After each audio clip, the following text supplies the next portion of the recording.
சார்பிலே வணக்கங்களை தெரிவித்துக் கொள்கின்றோம். உறவுகள் அமைப்பானது சமூகத்தின் மீது அக்கறை கொண்ட குடும்பங்கள் ஒன்றிணைந்து கடந்த பல ஆண்டுகளாக மயிலை பகுதியிலே பல்வேறு சமூக பணிகளை மேற்கொண்டு வருகிறோம். சாதி ஒழிப்பு, சமூக கொடுமைகளுக்கு எதிராக போராடுவது, இன்றைக்கு மதுவுக்கு எதிராக தொடர்ந்து பிரச்சாரங்களை நடத்துவது போன்ற பணிகளை எந்தவித சுயநலமும் இன்றி தொடர்ந்து போராடி இருக்கின்றோம். அந்த வகையிலே ஐயாவுடைய அந்த செய்தி பத்திரிகைகளை பார்த்தோம். தொடர்ந்து இன்றைக்கு தமிழகத்திலே மது ஒழிப்புக்கு எதிராக ஒரு எழுச்சி ஏற்பட்டு கொண்டிருக்கிறது. அனைத்து கட்சிகளும் இன்றைக்கு மது ஒழிப்பு தொடர்பாக பிரச்சாரங்களை மேற்கொண்டிருக்கின்ற நிலையில் ஐயா அவர்களுடைய இந்த தொடர் உண்ணாவிரதம் எங்களை எல்லாம் ஒரு உற்சாகப்படுத்தியது. நாங்கள் போன 28ஆம் தேதியும் இது போல வேறொரு பகுதியிலிருந்து ஊர்வலமாக வந்து பிரச்சாரம் பண்ணி ஐயாவை சந்தித்து ஆறுதல் சொல்லியிருந்தோம். அதே போன்று இன்றைக்கும் வந்திருக்கின்றோம்.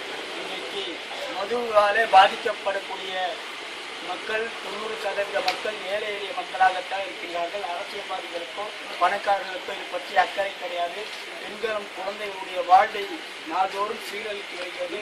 இந்த மது கடைகளை மூடச் சொல்லி ஐயா எடுத்து வரும் இந்த உண்ணா நிலைக்கு நாங்கள் தொடர்ந்து இறுதி வரை இதோடு இருப்போம்.